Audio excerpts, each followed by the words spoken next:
بسم اللہ الرحمن الرحیم۔ روزہ اسلام کے بنیادی ارکان میں سے ایک عظیم رکن ہے جسے اللہ تعالیٰ نے اپنے بندوں کی روحانی تربیت، باطنی پاکیزگی اور عملی اصلاح کے لیے فرض قرار دیا۔ روزے کی فرضیت کا واضح حکم قرآن مجید میں سورۃ البقرہ کی ان آیات میں نازل ہوا جن میں ارشاد باری تعالیٰ ہے کہ اے ایمان والو، تم پر روزے فرض کیے گئے جس طرح تم سے پہلے لوگوں پر فرض کیے گئے تھے تاکہ تم متقی بن جاؤ۔ اس آیت مبارکہ سے معلوم ہوتا ہے کہ روزہ کوئی نیا حکم نہیں بلکہ سابقہ امتوں میں بھی کسی نہ کسی صورت میں موجود رہا۔ تاہم امت محمدیہ کے لیے رمضان المبارک کے روزے باقاعدہ اور مکمل شریعت کے ساتھ ہجرت کے دوسرے سال فرض کیے گئے جب رسول اللہ صلی اللہ علیہ وسلم مکہ مکرمہ سے مدینہ منورہ تشریف لا چکے تھے اور اسلامی معاشرہ اپنی بنیادیں مضبوط کر رہا تھا۔ اس وقت اللہ تعالیٰ نے اس عظیم عبادت کا حکم نازل فرمایا تاکہ ایمان والوں کے اندر صبر، تقوی، ضبط نفس اور اللہ کی یاد کو راسخ کیا جا سکے۔ ابتدا میں روزے کے کام میں کچھ تدریج تھی، یعنی اگر کوئی شخص افطار کے بعد سو جاتا تو پھر سحری تک کھانے پینے کی اجازت نہ ہوتی تھی، مگر بعد میں اللہ تعالیٰ نے اپنی رحمت سے آسانی عطا فرمائی اور رات بھر کھانے پینے اور ازدواجی تعلق کی اجازت دے دی یہاں تک کہ فجر صادق طلوع ہو جائے۔ اس طرح شریعت نے امت پر آسانی کو مقدم رکھا۔ روزے کی فرضیت دراصل بندے اور رب کے درمیان ایک خاص تعلق کو مضبوط کرتی ہے، کیونکہ یہ ایسی عبادت ہے جو بظاہر چھپی ہوئی ہے۔ انسان بھوکا پیاسا رہتا ہے مگر اس کا اصل مقصد صرف اللہ کی رضا حاصل کرنا ہوتا ہے۔ یہی وجہ ہے کہ حدیث قدسی میں اللہ تعالیٰ فرماتا ہے کہ روزہ میرے لیے ہے اور میں ہی اس کا بدلہ دوں گا۔ اس فرمان سے روزے کی عظمت اور اس کا خصوصی مقام واضح ہوتا ہے۔ مدینہ منورہ میں جب رمضان کے روزے فرض ہوئے تو صحابہ کرام نے بے مثال شوق اور اطاعت کے ساتھ اس حکم کو قبول کیا۔ گرمی کی شدت ہو یا مشقت کا عالم، وہ اللہ کے حکم کے سامنے سر تسلیم خم کیے رکھتے تھے۔ روزے کی ابتدا دراصل ایک نئی روحانی تحریک کا آغاز تھا جس نے اسلامی معاشرے کو باطن کے اصلاح کی طرف متوجہ کیا۔ اس سے پہلے نماز، زکوٰۃ اور دیگر احکام نازل ہو چکے تھے، مگر روزے نے انسان کے اندرونی جذبات اور خواہشات کو قابو میں رکھنے کی تربیت دی۔ روزہ صرف بھوک اور پیاس کا نام نہیں بلکہ یہ آنکھ، کان، زبان اور دل کو بے گناہوں سے بچانے کا عملی درس دیتا ہے۔ یہی وجہ ہے کہ رسول اللہ صلی اللہ علیہ وسلم نے فرمایا کہ جو شخص جھوٹ اور برے عمل کو نہیں چھوڑتا، اللہ کو اس کے بھوکا پیاسا رہنے کی کوئی ضرورت نہیں۔ اس ارشاد سے معلوم ہوتا ہے کہ روزے کی روح اخلاقی پاکیزگی ہے۔ روزے کی ابتدا نے مسلمانوں کو یہ شعور دیا کہ وہ صرف جسمانی عبادت نہ کریں بلکہ اپنی نیتوں اور ارادوں کو بھی خالص کریں۔ رمضان المبارک کو اس عبادت کے لیے مخصوص کیا گیا کیونکہ یہی وہ مہینہ ہے جس میں قرآن مجید نازل ہوا، اور یہی مہینہ رحمت، مغفرت اور جہنم سے نجات کا ذریعہ بنتا ہے۔ چنانچہ روزے کی فرضیت ایک عظیم الہی منصوبہ ہے جس کا مقصد انسان کو حیوانی خواہشات سے بلند کر کے ملائکہ کے صفات کے قریب کرنا ہے۔ جب بندہ سحری کے وقت اٹھتا ہے اور فجر سے پہلے کھانا پینا ترک کر دیتا ہے تو وہ دراصل اپنے رب کے حکم پر لبیک کہتا ہے، اور جب غروب آفتاب کے وقت افطار کرتا ہے تو اس کے دل میں شکر اور اطاعت کا جذبہ مؤذن ہوتا ہے۔ یوں روزے کی ابتدا نے مسلمانوں کی زندگیوں میں نظم و ضبط، عبادت کا شوق اور اللہ تعالیٰ کی قربت کا احساس پیدا کیا، اور یہ سلسلہ آج تک جاری ہے کہ ہر سال رمضان آتا ہے اور ایمان والوں کو تقویٰ کی نئی منزلوں کی طرف بلاتا ہے۔ مدینہ منورہ کی گرم دوپہر تھی، سورج کی تپش زمین کو جلا رہی تھی، مگر ایک نوجوان صحابی خاموشی سے کھجوروں کے باغ میں کام کر رہے تھے۔ پسینہ ان کے ماتھے سے بہہ رہا تھا اور ہونٹ خشک تھے، مگر چہرے پر اطمینان تھا۔ کسی نے آ کر عرض کیا کہ آپ چاہیں تو کچھ دیر سائے میں بیٹھ جائیں، آپ کمزور دکھائی دے رہے ہیں۔ وہ مسکرا کر فرمانے لگے کہ میں کمزور نہیں ہوں، بلکہ آج تو میں اپنے رب کے زیادہ قریب ہوں کیونکہ میں روزے سے ہوں۔ یہ جملہ دراصل روزے کی اصل حقیقت کو بیان کرتا ہے کہ روزہ انسان کو اللہ تعالیٰ کے قریب کر دیتا ہے۔ روزہ صرف بھوک اور پیاس برداشت کرنے کا نام نہیں بلکہ یہ دل کو نرم اور روح کو روشن کرنے کا ذریعہ ہے۔ جب بندہ سارا دن کھانے پینے سے رکا رہتا ہے تو اسے احساس ہوتا ہے کہ دنیا کی نعمتیں عارضی ہیں اور اصل سہارا اللہ کی ذات ہے۔ اسی احساس سے دل میں عاجزی پیدا ہوتی ہے اور انسان تکبر چھوڑ دیتا ہے۔ ایک مرتبہ صحابہ اکرام نے عرض کیا، یا رسول اللہ صلی اللہ علیہ وسلم، روزہ رکھنے والوں کے لیے کیا خوشخبری ہے۔ آپ نے فرمایا روزہ دار کے لیے دو خوشیاں ہیں، ایک خوشی افطار کے وقت اور دوسری خوشی اپنے رب سے ملاقات کے وقت۔ افطار کی خوشی اس لیے ہوتی ہے کہ بندے نے اللہ کا حکم پورا کیا، اور ملاقات کی خوشی اس لیے ہوگی کہ اللہ تعالیٰ خود اس کے صبر کا بدلہ عطا فرمائے گا۔ روزے کا سب سے بڑا فائدہ یہ ہے کہ یہ انسان کو صبر سکھاتا ہے۔ جب پیاس لگتی ہے اور پانی سامنے موجود ہوتا ہے مگر بندہ ہاتھ نہیں بڑھاتا تو دراصل وہ اپنے نفس کو قابو کرنا سیکھ رہا ہوتا ہے۔ یہی ضبط نفس بعد میں اسے گناہوں سے بھی بچاتا ہے۔ روزہ دل میں ہمدردی پیدا کرتا ہے، کیونکہ جو شخص خود بھوک پیاس محسوس کرتا ہے وہ غریب کی بھوک کو بہتر سمجھتا ہے۔ اسی لیے رمضان میں صدقہ اور خیرات بڑھ جاتی ہیں۔ روزے کا اجر و ثواب اتنا عظیم ہے کہ اللہ تعالیٰ نے اسے اپنی طرف منسوخ فرمایا ہے اور فرمایا کہ اس کا بدلہ میں خود دوں گا۔ یہ اعلان اس عبادت کی شان کو بلند کر دیتا ہے۔ ایک اور صحابی کا واقعہ ملتا ہے کہ سخت گرمی میں وہ سفر میں تھے اور روزے سے تھے۔ لوگوں نے کہا کہ آپ رخصت لے سکتے ہیں، مگر انہوں نے عرض کیا کہ میں چاہتا ہوں میرا نام روزہ داروں میں لکھا جائے۔ یہ شوق دراصل اجر کی امید سے پیدا ہوتا ہے۔ روزہ انسان کے دل سے گناہوں کی میل کو دھوتا ہے، زبان کو جھوٹ سے اور آنکھ کو برائی سے بچانے کی تربیت دیتا ہے۔ اگر کوئی شخص روزے کی حالت میں برا کلام سن لے تو اسے چاہیے کہ کہہ دے میں روزے سے ہوں۔ یہ الفاظ دراصل اپنے آپ کو یاد دلانے کے لیے ہیں کہ میں ایک مقدس عبادت میں ہوں۔ روزے کے طبی فائدے بھی ہیں کہ معدہ آرام پاتا ہے اور جسم کو توازن ملتا ہے، مگر اصل فائدہ روح کا سکون ہے۔ رمضان کی راتوں میں جب بندہ دعا کرتا ہے اس کی آنکھوں سے آنسو بہتے ہیں اور دل ہلکا ہو جاتا ہے۔ یہی کیفیت روزے کا اصل انعام ہے۔ روزہ انسان کے اندر شکر کا جذبہ بڑھاتا ہے، کیونکہ جب شام کو ایک گھونٹ پانی ملتا ہے تو وہ بھی نعمت محسوس ہوتی ہے۔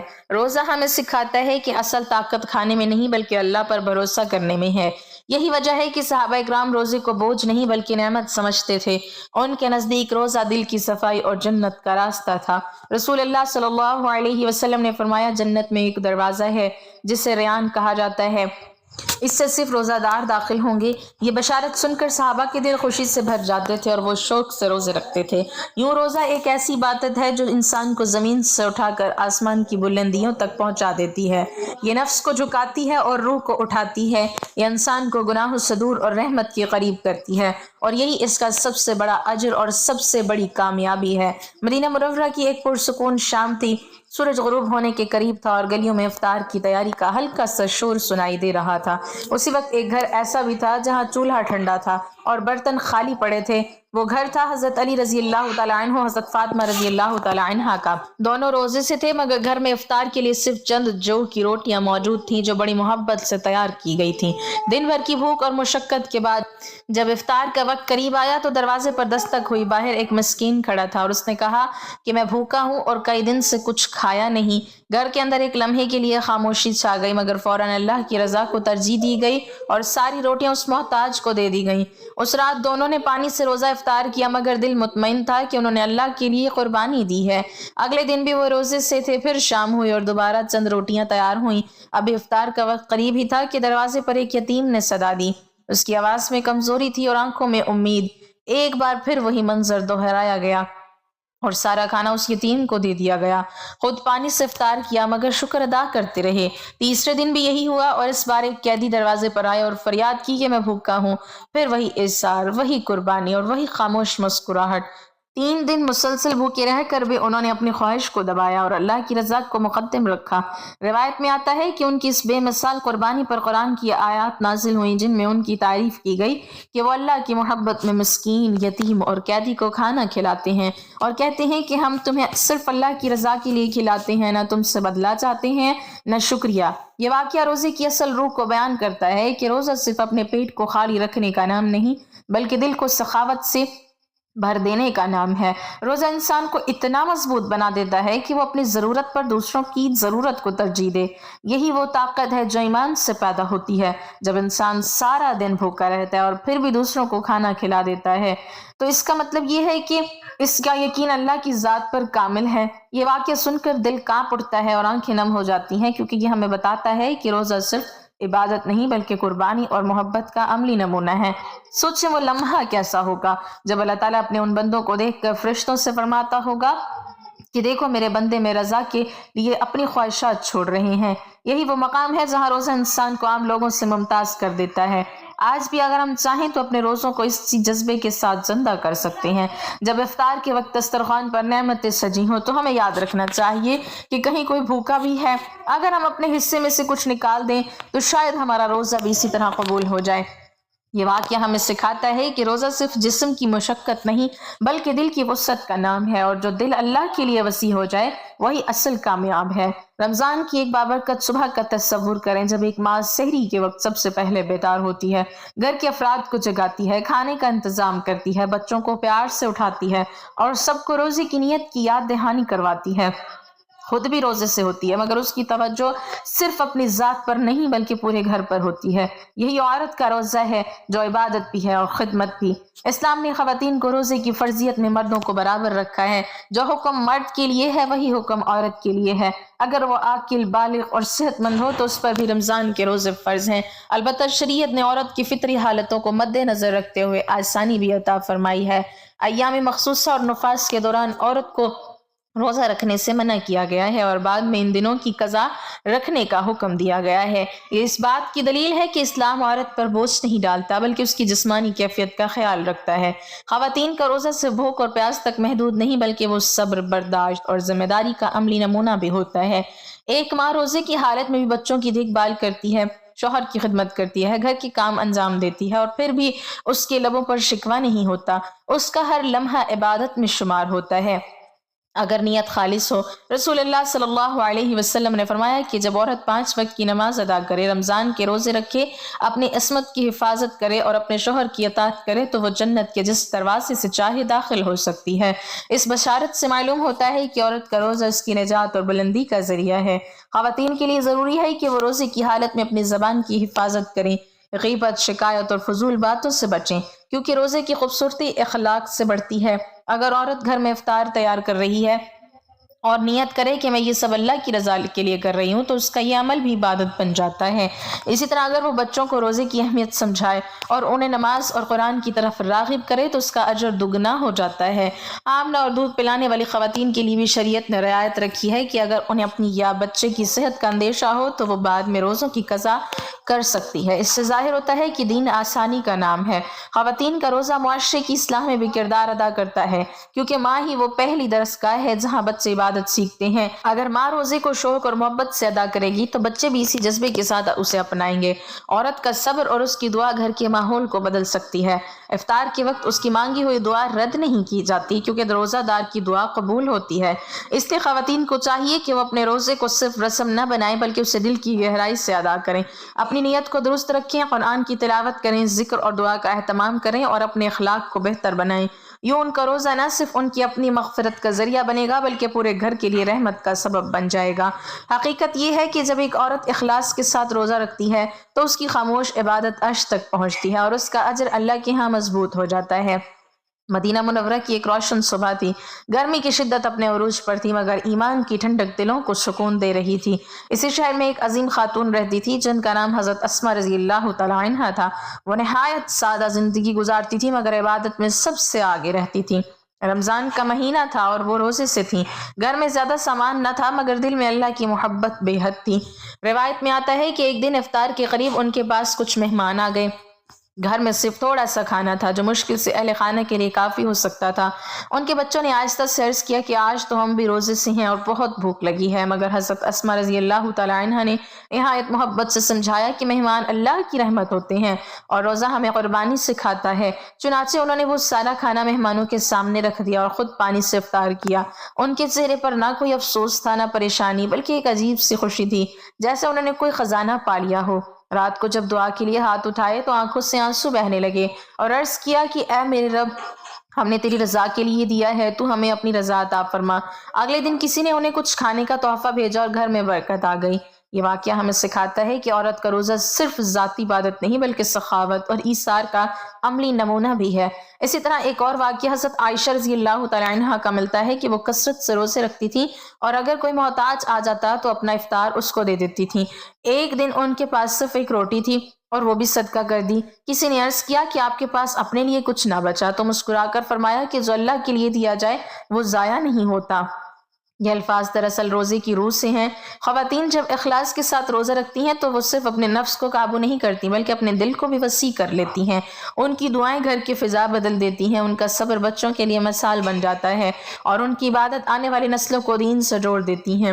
سوچے وہ ماں جو سارا دن بھوکی پیاسی رہ کر بھی بچوں کے لیے افطار تیار کرتی ہیں اور پھر سب کے بعد سکون سے بیٹھ کر اللہ کا شکر ادا کرتی ہیں، اس کے ہر لمحے کا اجر کتنا عظیم ہوگا۔ یہی خواتین اسلام کی اصل طاقت تھیں اور ہیں۔ ان کے روزے نے انہیں روحانی بلندی عطا کی اور ان کی کردار نے تاریخ کو روشن کر دیا۔ یہ واقعات ہمیں دعوت دیتے ہیں کہ ہم بھی اپنے روزوں کو صرف بھوک تک محدود نہ رکھیں بلکہ انہیں محبت، قربانی اور اخلاص سے بھر دیں تاکہ ہمارا نام بھی ان لوگوں میں لکھا جائے جنہوں نے اللہ کی رضا کے لیے سب کچھ قربان کر دیا۔ اسلام آسانی کا دین ہے اور روزہ اگرچہ فرض عبادت ہے مگر ہر حال میں ہر ایک پر لازم نہیں کیا گیا۔ شریعت نے عورت کی جسمانی اور نفسیاتی کیفیت کو سامنے رکھتے ہوئے بعض حالات میں روزہ نہ رکھنے کی اجازت دی ہے، بلکہ بعض صورتوں میں روزہ رکھنا جائز ہی نہیں رہتا۔ پہلی وہ خاتون ہے جو ایام مخصوصہ میں ہو، اس حالت میں روزہ رکھنا جائز نہیں کیونکہ یہ طبعی کیفیت ہے اور رسول اللہ صلی اللہ علیہ وسلم کے زمانے میں خواتین کو حکم تھا کہ وہ ان دنوں کے روزے بعد میں قضا کریں۔ دوسری وہ خاتون ہے جو نفاس یعنی ولادت کے بعد خون کے دنوں میں ہو، اس عرصے میں بھی روزہ رکھنا منع ہے کیونکہ جسم کمزور ہوتا ہے اور شریعت نے اس پر آسانی رکھی ہے۔ تیسری وہ حاملہ خاتون جس سے اپنے بچے کی جان یا اپنی صحت کا شدید اندیشہ ہو، اگر روزہ نقصان کا سبب بنے تو اس پر روزہ رکھنا درست نہیں کیونکہ اسلام جان کی حفاظت کو مقدم رکھتا ہے۔ چوتھی وہ دودھ پلانے والی ماں جسے خطرہ ہو کہ روزے سے دودھ کم ہو جائے گا اور بچہ متاثر ہوگا، ایسی صورت میں اسے اجازت ہے کہ وہ بعد میں قضا کرے۔